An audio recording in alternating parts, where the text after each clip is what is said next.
जो यूजीसी पर हुआ, यूजीसी में मोटी भाषा में ये है कि यूनिवर्सिटी में जातिवाद को घुसाया गया और यूनिवर्सिटी में ये कहा गया कि सामान्य वर्ग उत्पीड़क है, वह एससी, एसटी, ओबीसी, मुसलमान सबका उत्पीड़न करता है।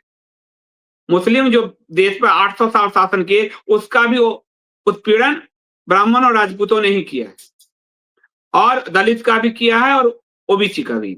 इसलिए यूनिवर्सिटी में ये सभी तो पीड़ित जातियां होंगी और उत्पीड़क होगा सामान्य जाति। सामान्य जाति के विरुद्ध ये सभी शिकायत दर्ज करेंगे।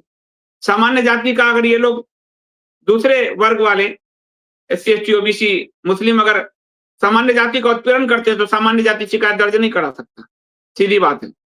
लेकिन सामान्य जाति के बच्चों को स्वाभाविक अपराधी मानकर कानून बनाया गया, यूनिवर्सिटी को बांट दिया गया।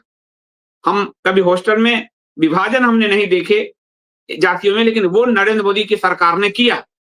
उस पर पूरा देश उबल पड़ा, सामान्य वर्ग उबला। वह सामान्य वर्ग जो ज्यादातर भारतीय जनता पार्टी का वोटर है, गुलामी की मानसिकता के हद तक पहुंच चुका भाजपा को वोट देने में, वो उबल पड़ा और भयंकर उबला और उसने सोशल मीडिया पे कोहराम मचा दिया और सड़क पर भी उतरा। ये जब उतरा, अखबारों में छपा, तो सुप्रीम कोर्ट पर एक प्रेशर पड़ा और सुप्रीम कोर्ट ने इस पर 19 मार्च तक के लिए स्टे लगा दिया। लेकिन सरकार की मंशा क्लियर थी कि वो पसमंदाकरण, जातिवादीकरण और अमेरिका के क्रिटिकल रेस थ्योरी, अपने मालिक हुक्मरानों के आदेश पर भारत को विभाजित करने के एजेंडे पर लगे हुए हैं और इसलिए उन्होंने इस ऑर्डर को वापस नहीं लिया सुप्रीम कोर्ट के स्टे के बाद भी। इसके बाद एक वर्ग सोशल मीडिया पर खड़ा हुआ जिसने ये दलील देना शुरू किया प्रधानमंत्री मोदी को बचाने के लिए कि भाई ये जो है, ये तो उस कमिटी के हेड थे दिग्विजय सिंह, कांग्रेस के नेता, उन्होंने ये कर दिया।